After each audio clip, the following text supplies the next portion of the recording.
Sweets खाते जाओ खाते जाओ। तेरा काम ही क्या है रुपड़ी, बस खाना ही तो है, बस खाते रहता है हमेशा, खाना चाहिए नाम नाम। क्या बोला दुदू?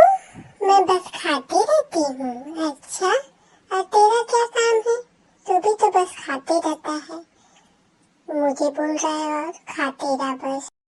मैं नहीं खाता हूँ ज्यादा, मैं तो थोड़ा सा ही खाता हूँ ना मम्मी। ये रुपड़ी ज्यादा खाती है, मैं कम खाता हूँ भाई। वाह वाह दुदू, क्या बात बोला। मैं कम खाता हूँ बोल रहा है। मेरा कान से खून निकल गया ये बात को सुन के। अरे दादा रे